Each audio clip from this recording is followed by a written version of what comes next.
Hello again, everybody, and welcome to the Mike Francesa podcast on the Bet Rivers Network, brought to you by Casamigos Tequila. Casamigos Tequila is brought to you by those who drink it. We are on the Mike Francesa channel, on the Bet Rivers Network, on YouTube, as we have been on these Wednesdays and periodically throughout the summer. We have reached Labor Day weekend, for all intents and purposes, the end of anybody's summer. School starts in some places today, but other places next Tuesday or Wednesday. We are counting down the days now. We're a week away from the start of the NFL season. Rosters have been cut. Everything is as it should be as we're heading towards a college football weekend. Pretty full weekend of schedule. So football's back. And as I have reminded you, we'll get into it more next week. As we get into our regular weeks, we will be up live on the YouTube channel, on the Mike Francesa channel, on the network a lot. So get used to it. We will definitely be there with a live Friday program every week of the football season. We will have our Friday program live almost every week. There might be a week where I'm traveling and we've taped it early on Friday morning, but that'll be rare. Most of the time it will be live on Fridays, so get used to that. Plus, we will be up on this channel. We will be up on YouTube after games. So we will be there on Sunday evenings after primetime games, after the Jets and Giants play, after big nationally televised games. So get used to that, and we'll be there a lot. So that's what's coming as we finish up this last week of summer, what is usually a very down week and a quiet week for everybody. If you are a parent of college-age students, which I am, you spend a lot of time these past 10 days. 2 gone, 1 more to go. Harrison leaves tomorrow. Jack has already been at football for a week. Emily's back at school. So the kids are back at school, and we're getting into our fall routine, which means wall-to-wall football. But let's begin with some baseball as we finish up this week of August. I will touch on football this morning. With the Yankees, I've talked about it time and time again. No matter what's going on. And in the last week or even 10 days, the Orioles have played the Mets. They've played the Astros. They're playing the Dodgers currently. Yankees can't shake them. Even though the Yankees have played bad teams except for Cleveland, the Yankees can't shake the Orioles. The Orioles can't shake the Yankees. They're 1 game apart, and it just seems almost destined to come down to those days in late September, the 24th, the 25th, the 26th, to decide this division. I probably won't happen any other way. I mean, it's been like this constantly. If the Yankees were going to shake them, they were going to shake them this last week. They haven't because they aren't that consistent. I mean, the numbers bear it out. The Yankees opened the season on a torrid pace. They were 40-19 to start the season. They had a red-hot May. They were 21-7 in May. But if you go from June 1st, the Yankees are a 500 club. And they've been a 500 club for almost 80 games. The Yankees are 38-36 over the last 3 months. They were 14-13 in June. They were 11-13 in July. They are 13-10 in August. They haven't had any real hot streaks. They've been winning series against bad teams, but they've also been chucking a game every series. White Sox beat them a game. Nationals have beat them a game. It seems like everybody beats them a game. And that's why they haven't been able to move anywhere away from the Orioles. There's no question both teams are making the postseason. We know that. We've known that for a very long time. But which one is going to win the division? Which one is going to be in the first 2 spots? And which one is going to have that enormous postseason advantage. For the Yankees, if there's anything positive other than the play of Judge and Soto, I mean, and Judge's performance has been, I mean, I won't say this. I won't say whom, but I was actually driving recently, and the show that I was listening to was actually trying to have a serious debate about the American League MVP like it was up for grabs. And I'm like, what am I listening to? Judge has already won the MVP. The man's got 83 extra base hits. He's already got 50 home runs. He's playing like he came down from a higher league. I mean, if he got hurt now, I think he'd win the MVP. There's no way anybody else is winning the MVP. I mean, it was so nonsensical, it was almost hard to listen to. Actually was. I mean, his year has been head shaking. It's so good. It seems like every game you turn it on, it's a home run in the first inning. And he might hit another one during the game. And he might make a great catch, or he might do. There's nothing wrong. And he's on base 3 times every game because he's taking walks. All right, last night, he bounced into a big double play. He's human. They're going to get him out once in a while. I'm actually stunned when somebody has a 3-1 count on him and actually throws him a strike. Last night, the kid threw him a strike and he bounced into a double play. If I'm on a bad team, why would you not be aggressive against them? I would. Let me learn. Let me learn my craft. Let me attack the best. And Soto hasn't been red hot with the bat as far as batting average, but he's had plenty of home runs. Everybody's going crazy about Lindor's year, and Lindor's had a great year. Lindor has 63 extra base hits. As an example, Judge has 83. Witt has 77, and he's having a phenomenal year. Soto has 66. Now, as an example, Ohtani, who's having an incredible year, too, has got 76. So the 3 best in baseball are Judge, Witt, Ohtani, as far as that goes.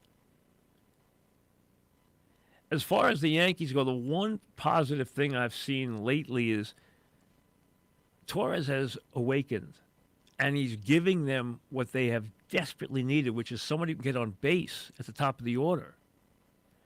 In his last 7 games, he's hitting 370. His last 15 games, he's got a 406 on base percentage. His last 30 games, he's got a 365. If he can keep that up, that's a big positive for them. Last 30 games, 16 runs scored, 15 RBIs, 4 home runs. All of a sudden, he's doing what you expect him to do. And remember, he's always been good in the big spot. He's not been a bad big game player. So you can count on him. And right now, if he's going to put up a 365 or a 400 on base percentage, heck, leave him alone. They've been looking all year for anybody who can give him something at the top of the order. And he has done that of late, which is a distinct positive. But they have played a lot of bad teams lately, and they haven't been able to shake the Orioles at all, despite who the Orioles are playing. So don't be surprised if a couple of weeks from now we're getting ready for a 3-game set that decides the thing finally. Now, as far as the Mets go, good win last night to start Arizona. Obviously, the tough loss in Game 4 of the San Diego series. When you have a 2-0 lead in that game, in the 8th inning, you got to win that game. But, hey, San Diego's a good team with a good bullpen. And obviously some young guys who have done a great job in that lineup. Now, the problem for the Mets is that everybody who is there has raised their game. Arizona and San Diego are 18 games over 500. The Braves are 12 games over 500. The Mets are going to have to lift their game to make the playoffs. They're not going to make the playoffs a couple of games over 500. It's not going to be there. They're going to have to play really well. And we can talk about the Braves and the head-to-head matchup, but the bottom line is they got to stay with them every day. And the Braves, because of their pitching, will finish solidly. I don't think there's any question about that. They've overcome a lot this year, but they're 12 games over 500. And I don't see Arizona San Diego coming back to the point where they're going to make it easy on the Mets. I don't think it's going to be easy on the Mets. I think the Mets are going to have to win a lot of games. I think they're going to have to be probably 12 or at least 12 games, maybe 14 games over 500 to make the playoffs. They're 6 right now. It's going to take that, which means they're going to have to win a lot of games down the stretch. We know what their lineup can produce, especially if Alonso's hitting. Get Nimmo going again, which he is now. Lindor's had a wonderful year. Martinez is a pro. Vientos has had an incredible year. I mean, look what he's slugging. He's had an incredible year. Alvarez, he's had trouble with the breakables, but you can see him getting some hits down. I mean, the lineup is good. The question is, are there enough days where their starting pitching doesn't collapse on them? And it's been okay. But their bullpen is just so spotty that it's just, you get too many days like the A's. That A's game is going to come back to haunt them. You're going to think about that game all year. There's a couple of games you're going to think about. The A's game is going to be right at the top of the list. 5-0 lead at home against the A's. Can count them on a mountain. I mean, you got to win that game. To lose that game was devastating. Absolutely devastating. They can't have any more of those. Any more of those, and you're not going anywhere. And it's going to be tough. It really is, because they're going to have to lift their game to do it. Do they have a chance? Yes. Is it a great chance? They're 3 out. They opened up with a win last night, but the Braves win. They're 3 out. They can't fall any farther back. 3 in September is a lot. It's a week's work. And the weeks are dwindling. The games are dwindling. So 3 is about as big as it can get. And right now it's still 3. And when you think about 3 and you're thinking about one team, they got to have a really bad week, or you got to beat them a series head-to-head. And, if you play them a 3-game series, beat them 2 out of 3, you only pick up 1 game. So, think you're going to go sweep the Braves? I mean, so it's going to be hard. You can say the season is a lot better than anybody thought. I agree with that. That their independent race in September is a positive. I agree with that. But a lot of work still to be done. We are 8 days away from the start of the NFL season. Can't wait. You got football this weekend. You got college football on Saturday. You got a game on Sunday night. You got a game on Monday night. So you got football to keep you busy until next Thursday. And we're ready for football. It's about to come our way, wall to wall. Here it is. And I've said this all along. The Jets are fascinating. I'm not a big fan of the coaching staff. That's fine. Put that aside. This roster is loaded. And getting Smith at left tackle, which I screamed about for months. And the fact of what he can bring to that line. And the fact that they went out and got the other pieces on the line, including the kid from Penn State, who will be a very good insurance policy. A talented kid and versatile. They have a chance if they can keep Rodgers and Smith, who are both wonderful talents. Hall of Fame talents. Well, Rodgers is obviously, close, could be, if he finishes the right way, close to an immortal player. Smith's a Hall of Fame player. It's a question of, can he stay healthy the entire year? We know how dominant he can play when he is. This team has so much ability, both sides of the ball. I mean, everywhere. Pass rush, check. Running back, Hall. Oh, he could be best, most explosive back in the league this year. And watch what he's going to do on receptions. Now, with Rodgers there, watch what happens as the blossoming of these receivers. Not only what you'll get from Williams, Lazard's had a real comeback so far this year. You got Corley. Watch what happens with the tight ends. Watch what Conklin does this year. Because he's got a guy who's going to put the ball on his fingertips. The guy who's going to put the ball between the numbers all the time. The guy who might be as accurate as any passer who's ever played. This has got a chance to be really, really good. Two things scare you. Injuries, obviously. You're dealing with a couple of guys who have to stay healthy, who have incredible talent, but have a lot of age on them. And coaching staff scares me. I have to admit it does.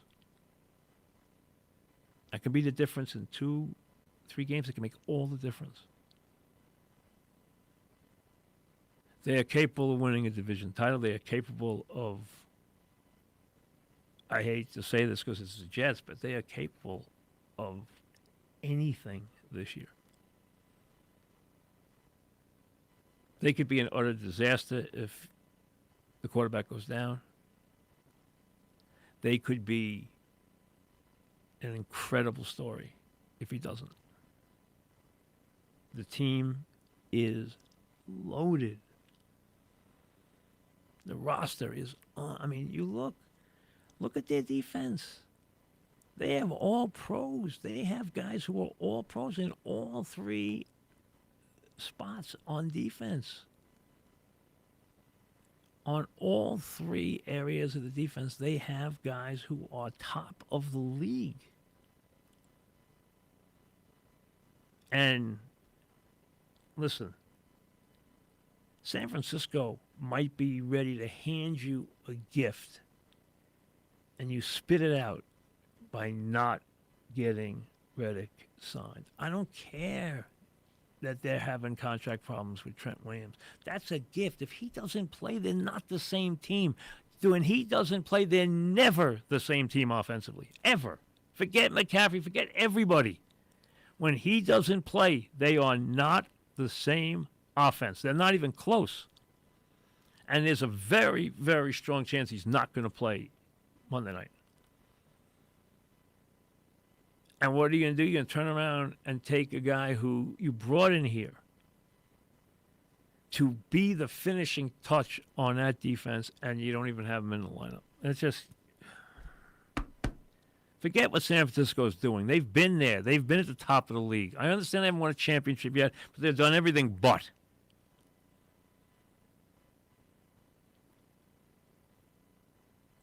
I don't care what they do.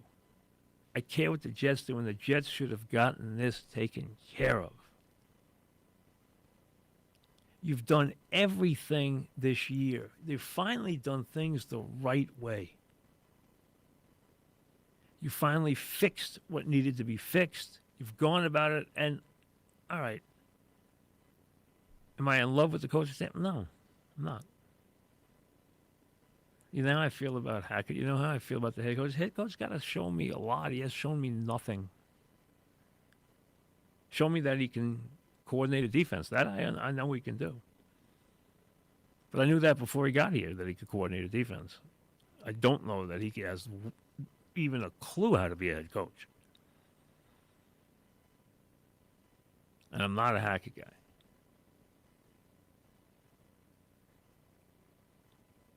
Aaron Rodgers is. That's what's important.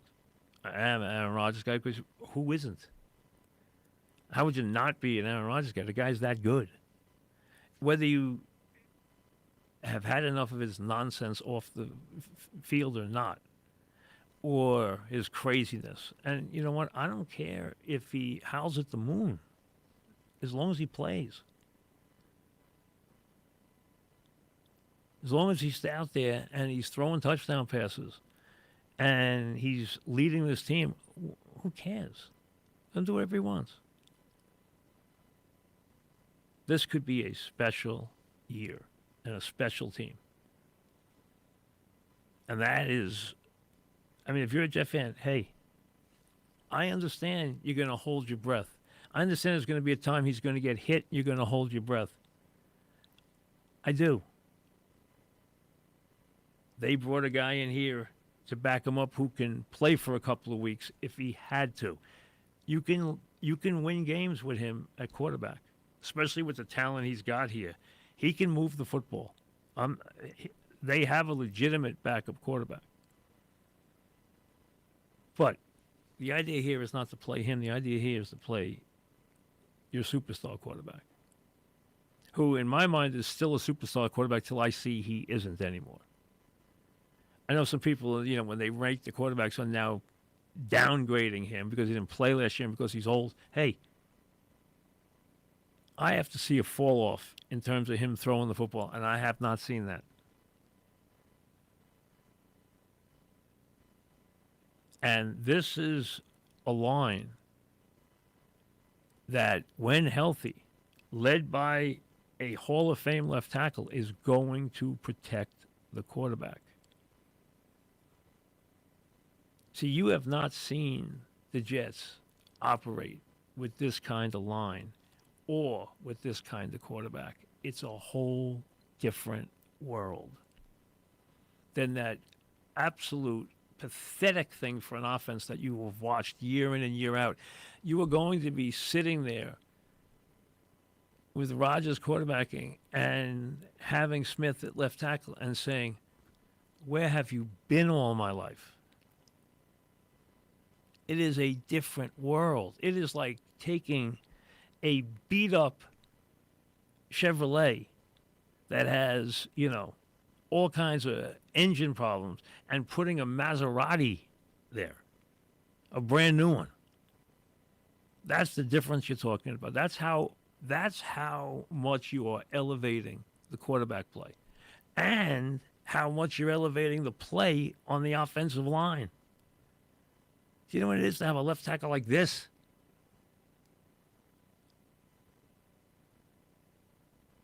And to have him lead that line this way? All the difference in the world. And you got guys who can really be stars at wide receiver, at running back. I mean, if Hall stays healthy, and who knows if a running back's ever going to stay healthy, but if he stays healthy, he could do wondrous things at the position this year, especially as a receiver. I mean, as good as he is, and he's a threat to go 50 every time he touches the ball. Very few backs are. He is. He's a threat every single time he touches the ball to go 50 yards.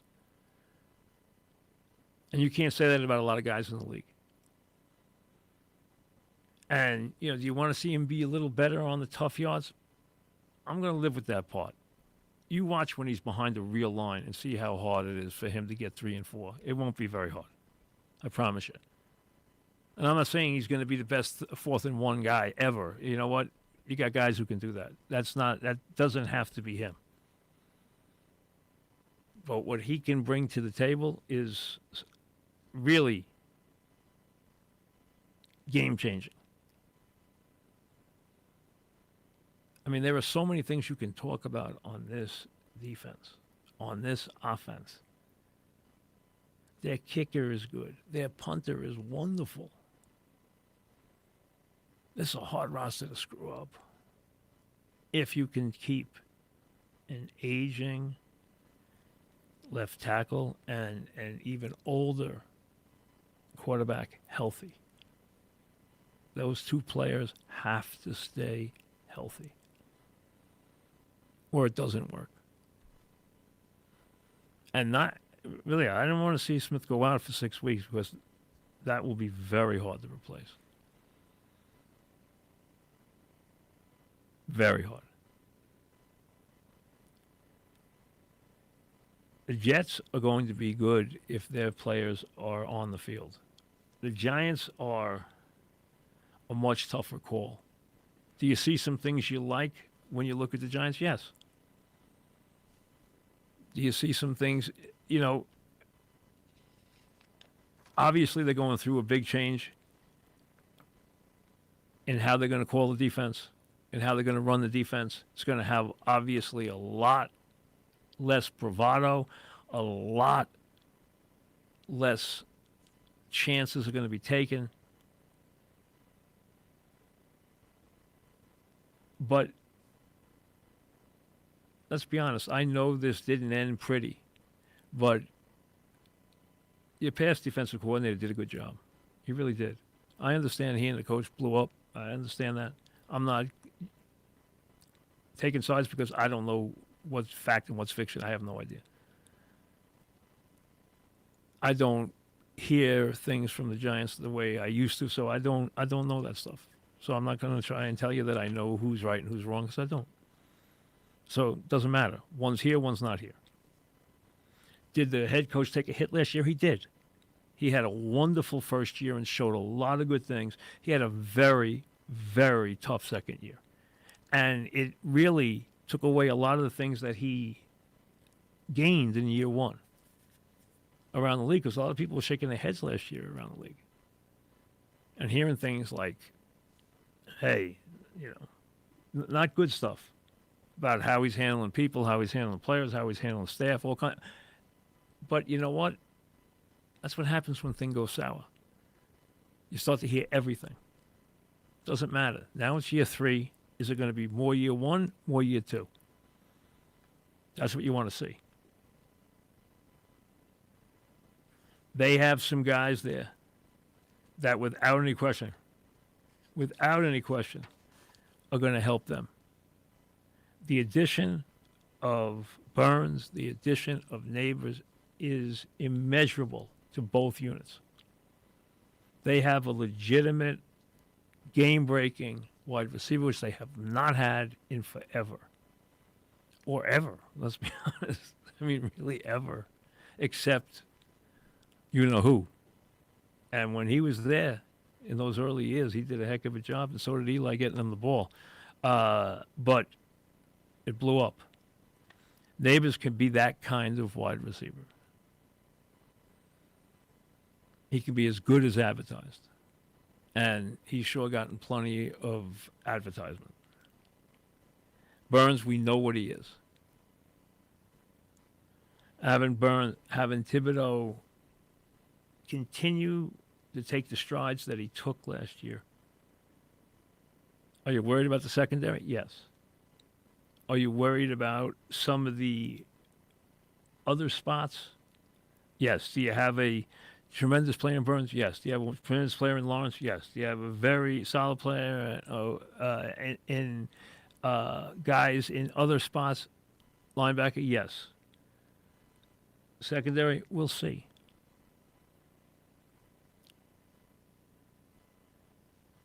Offense? Is the quarter have you almost get the idea that they've done Jones a disservice from the standpoint of him still being here when you've had this undercurrent that has not been quiet, which has been loud. Oh, they wanted to trade for this guy. Oh, they wanted to trade up for this guy. Oh, they wanted to bring this guy in. Oh, they tried to get this guy. And they tried to get that guy. It made it seem like they were after 82 different quarterbacks, anything they could do to get rid of this quarterback. Well, if that's how they really felt about him, they should have gotten rid of him. Because now they're in a pivotal year 3. Pivotal year for the head coach, a pivotal year for the general manager, and he's their guy right now.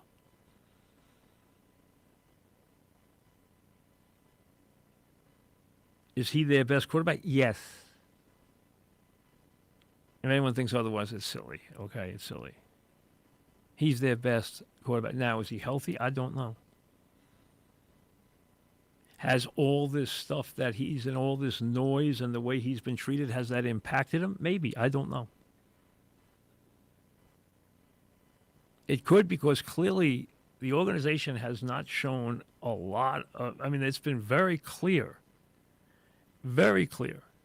They haven't hidden the fact that they were out trying to get a quarterback in the top 3 picks in the draft.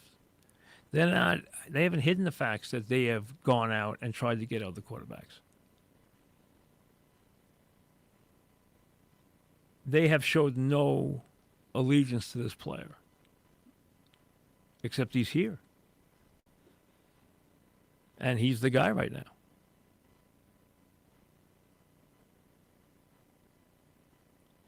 Are they lean at running back? Yes. Is Singletary a workman-like guy? Yeah, that's what he is. He's workman-like.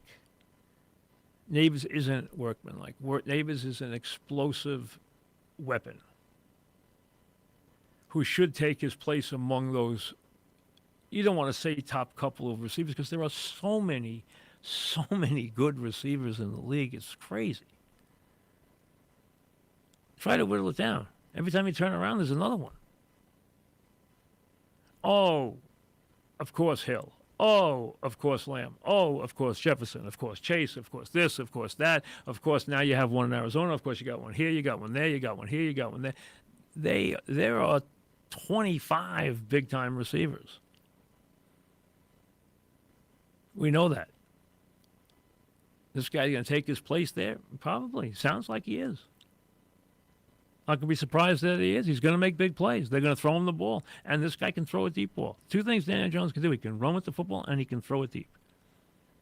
There's some things he doesn't do great. There's some things he does well. Those are 2 things he does well. Staying healthy isn't something he does well. Reading certain coverages and getting the ball where he needs to, sometimes he doesn't do well. Is the offensive line going to be better? We'll see. I don't think it's automatic. And let's be honest, there's still some spots where, on both sides of the ball, where they are lacking players. But they brought in Nabers, which should give them a big lift. They have Jones back, which should give them a lift. And they have Burns, which should give them a big lift. Burns, Lawrence, Thibodeau, Cherokee, these guys can play. We know that. Different coordinator, different way of going about their defense. Going to put a different kind of pressure. Listen, everybody in the NFL puts pressure on the secondary. This is the way the game is played now. If you don't attack the quarterback, you cannot play. You cannot win. You have to attack the quarterback, and sometimes to do that, you have to put your secondary in harm's way. There's no way around it. It's the way the league is played. It's a passing league, and it's an attack the quarterback league.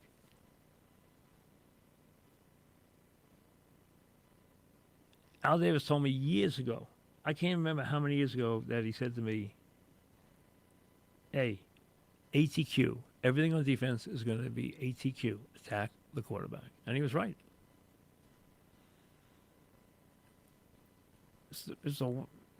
If you don't do it, if you don't put pressure on him, you are not going to play good defense. Oh, yeah. You know what? I'm going on the premise that you're not going to give up 8 yards a carry, because if you do that, the game's in trouble. But no one expects that stuff. Everyone expects at least you to put, a decent performance against the run, in most cases. Is Singletary good enough to carry the mail? He's not what you've had there. And what you had there never had the weapons or the line to get the most out of him. That's a fact. So we'll see. How many games are they going to win? We'll save that for next week. We'll do the over-unders. We'll do the Jets and Giants. So I think I've made it pretty obvious that I'm going to go on the premise that Rodgers is healthy. I'm expecting big things from the Jets. I am. I have to admit that. Giants are an interesting. Giants are one of those teams that, the league lives between 6 and 10 wins. 10's a solid year, 6 is a bad year.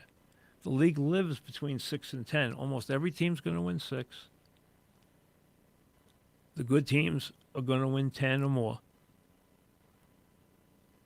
Most times now you need minimum of 10 to make the playoffs, sometimes 11. But the league lives between 6 and 10. There'll only be 1 or 2 teams that don't have 6. And if you're thinking about the postseason, it starts at 10.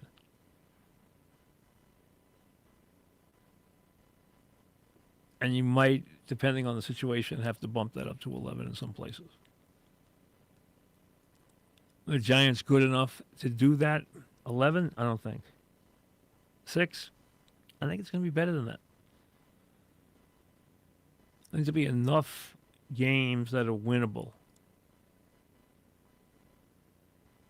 See, this league is played in such a narrow range now in terms of most games, in terms of overall standings. It's played in such a narrow range where everything matters and everything makes a difference. Penalties, turnovers makes an enormous one that has to be brought into the equation but can't be predicted. It's the difference between, listen, you're +3 in a game, you win the game 90% of the time. You're -3 in the game, you lose the game 90% of the time. Can't turn the ball over in this league. It's as simple as that. The margin is very, very small. Much smaller than it is in any other sport between winning and losing. And between good team and bad team. And that's where, there's a couple of teams like the Chiefs are going to live above that. This year, you can pick 1 or 2 teams that are going to live below that. And the Patriots might have a hard time winning 5 or 6 games this year. The Chiefs, you might be able to say, could win 12 games this year and feel pretty confident about that. But very few teams live anywhere outside of the 6 to 10, 11. That's where everybody lives. And the Giants are an example of that right there. Is this division that they're in still Dallas and the Eagles? Most likely, although a lot of people are wondering exactly where the Eagles are right now. I'll get into that too, because I think that a lot of people have strong feelings one way or the other about the Eagles, that they're going to be either really good or really bad. And let's be honest, last year at the finish of the season, they were a terrible football team. And some guys are lucky they didn't walk the plank because of it. That's how bad it got. There could have been more repercussions from that than there really were. But this is a very critical year on a lot of levels for the Giants. And it comes down to what it always comes down to. The 3 most important people on your team are your quarterback, your head coach, and your owner. In the NFL, that's how it works. The owner sets the way of doing business, whether we're going to do it the right way or do it the wrong way, spend, set the tone, provide what needs to be provided, the head coach, and then the quarterback. Everything else works off that.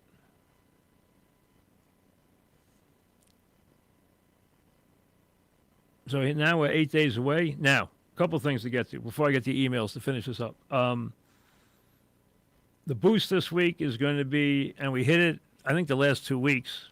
Hey, sometimes it goes, sometimes it doesn't. Today it's Chisholm to reach base in his first plate appearance versus the Nationals. I'll give you the numbers a little later on. Go to the Bet Rivers app, play the Francesa Wednesday Baseball Boost, and good luck doing that. Emails, Mike Francesa Podcast at gmail.com. Let's see what you send me. Oh, here's the baseball boost. Let me get that exact read done now. Head over to the Bet Rivers app. Take advantage of the Wednesday Francesa Baseball Boost. Today's boost is Chisholm to reach base in his first plate appearance against the Nationals. It was 175. They boosted it up to 200. Hey, they could have been a little more generous, but they gave you some added money. There you go. They put some extra money in your pocket if it hits. Go to the Bet Rivers app. There you go. As I said, Mike Francesa Podcast at gmail.com to get your to send me an email. Mon sends them over. I don't read them until the show so that we can react as we get them. Here we go. Mike Francesa Podcast at gmail.com. Would the Yankees ever consider leading off Soto and batting Judge second? I think somebody asked this before. I could put the opposing starter in a hole right away. I wouldn't do it. I would not do it. Right now, listen, they have longed for a leadoff hitter all year. I thought it was a real oversight on their part. Right now, you have to be pleasantly surprised with what Torres is doing. You can ride him, hopefully, for the rest of the season. Last 15 games, his on base is 406. Last 30 games, his on base is 365. 365 is a winning on base for him. 350 is a winning on base for him. Anything above that, hey, all smiles. Right now, he's had 16 runs batted in, 16 runs scored, 15 RBIs in his last 30 games. That's good. If that can continue, he becomes a positive, and he has traffic in front of the big boys. And with the year those two are having, there's nothing, going through them is just virtually impossible. Double trouble is what they are, okay? Double trouble. And if you're an opposing pitcher, you let the leadoff guy get on, and you're staring at Soto, and you're staring at Judge, it is double trouble. That's what it is.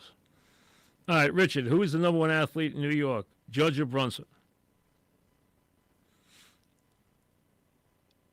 Brunson really became a darling last year because you saw his ascendancy from solid player to star player to superstar player in the way he performed last year. Did it with a humble approach, did it with a team approach, took less money, everything he could want, but right now it's Judge. And hey, there's another guy in this town. Gets a lot of attention. A lot of attention. And he's going to get more. And that's the guy who quarterbacks the Jets. So you could put him right in the mix. Peter, is Caitlin Clark the most important athlete in her league since Babe Ruth? Superstars miss games all the time, but they don't cost the league viewers. If she went out, the ratings would plummet. If she had a serious injury, the rating, she has been a ratings force of epic proportions. There's very few athletes who have moved viewership. Tiger Woods would be one, the way she has. But I don't want to try and put that in historical perspective. Babe Ruth did not play in a TV era, nor did Joe DiMaggio, nor did anybody until, I would say, the 60s. So I think that's a very hard thing to either qualify or quantify. But let's say this. She has become an incredible TV magnet. There's no question about it. The numbers speak for themselves. The boy, they outdrew the men in the NCAA tournament. Her draft, nobody watched their draft. I mean, no one even knew the draft was on. Drew millions of people. Her games have drawn huge audiences. So she is a incredible magnet for viewership. There's no question about it. Mike, with both conventions now in the rear view, what's your take on the election currently? How do you see things playing out? I think when Biden was in the race off that debate and the way he looked and sounded, the race was over. Now, there's no question. She has energized her base and energized the anti-Trump voters. They're raising a phenomenal amount of money. They outdrew the Republican convention dramatically, even though the Republican convention ran like a top. It ran perfectly, while the Democrat thing was a complete mess time-wise. The Democratic convention outdrew the Republican convention by many millions of viewers. She is drawing bigger crowds than Trump is, which I think has ticked him off. But I'd say this. I believe we are going to be up all night on election night, and I'm one of those knuckleheads that'll stay up all night watching it. I don't think we'll know in the morning who the president is, and I'm sure there's going to be challenges and recounts in 3 or 4 of the battleground states. They'll be that close, and we might not know for a couple of days or a week who the president is. I could see that happening. I think it's that close right now. I would say at this moment, the race is an absolute toss-up. Go look at the odds. Go to your favorite place for odds and look at the odds now on winning the presidency. Trump was about 3-1 against Biden. Now, it's pick 'em. Pick 'em. And I think right now the race is pick 'em. I think the next big event is their debate, which they will have. Despite Trump attacking ABC, despite the stuff about muting the microphones, they will have their debate on the 10th. I don't know how many they'll have past that. They will have that debate on the 10th, and that debate on the 10th will put somebody back in front, depending on who, if somebody does get a victory, does win the debate, which maybe it's a toss-up, who knows. If it's not a toss-up, somebody will gain from the debate, will take a lead with 2 months to go, and then I don't think there's any way that this is not incredibly close. Incredibly close. Meaning that battleground states will, be deciding the vote by 10,000 votes and the like. I think we're in for that kind of thing. And I just hope that we don't have all these accusations about improprieties and everything else. I mean, it makes us look terrible as a nation. And it really downgrades what our way of life is. That we can't even have an election without all this nonsense. That really bothers me. But it's a toss-up. Marcus, is Vladimir Guerrero a good fit for the Yankees? Now, the question I would ask you is, are you assuming Soto in, Soto out? Soto in, they are not spending a ton of money on another player. The question that you have, and hey, I want to be logical here. I do not believe this will be decided by what happens in the. I've heard many times, if the Yankees win, win the whole thing, Soto's definitely back. I don't buy that for a second. Tell me what he's making, and I'll tell you if he's definitely back. Does Hal have a point of no return? He absolutely does. He has showed you as owner, he clearly deals with a budget in his head. He has showed you that. He has illustrated that time and again. There's 2 things that really hurt you if you are of the opinion that Soto is definitely back. One, well, really three things. One, I do not see Soto taking any discount. Two, I think Judge and what he makes is an issue. He will not sit tight for Soto making twice what he makes or close to that. Three, I don't think the Yankees will write an unlimited check. And I don't think that his leadership, nor the union leadership, want him to take a ton of deferred money without being compensated for it in real terms, which means I don't think that's going to happen the way it happened for Ohtani. I think it's different for Ohtani because he makes so much money off the field around the world. No one else does that. He doesn't need his baseball money now. And I think already the price tag on Soto, based on what he's done this year, is over $500 million. And frankly, I think the number you're looking at is close to $600 million, and I don't think the Yankees go there. I don't see Hal doing that. I really don't. I think it's a very tough. I think if you're a Yankee fan, just ride this year out, hope you win a championship, and then see where everything falls. Do I think Hal has a budget? I absolutely do, yes. And I think these guys could easily break it. And I think there's undue pressure from different places for him to take the most money. And I think he is looking at a ton of money. I think I would make the Yankees less than 50-50 now to have him back next year. Is Dak Prescott the Cowboy quarterback in 2025? I think he is, yes. I think he is. Mike Tomlin, has he underachieved as Steeler head coach?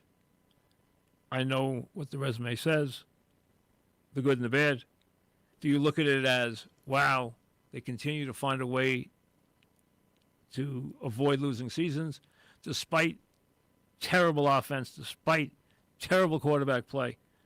Or do you say, enough of this, build a darn offense? I think both are fair. I think both are reasonable. You can make a case, hey, coach, find a quarterback. Find an offense. Enough of this. Yes, you continue to play hard. You continue to play terrific defense, but you're not getting anywhere playing this way in this world now. So I think both are very, very fair. He is right there in the middle. I can understand both camps. Both camps have a legitimate gripe. There's a good side to him where you continue to play solid football, but all you're doing is keeping your head above water. And is that the objective? In my world, it's not. Now, Ismail, Stanton has 424 career home runs. He is 34 and has a legit shot at 500. Does that automatically put him into the Hall of Fame? No, it does not. Not anymore. Will he make the Hall of Fame? You didn't ask that. You said, does it automatically put him in the Hall of Fame? The answer is no. Does he make the Hall of Fame? Very good question. I think he's a very interesting case. And I don't think it would. I think he will take some time to get in despite his home run prowess. But if you put a gun to my head, I think he gets in. He doesn't have to get in automatically, but I do think over a period of years, he will get in. We'll see you later.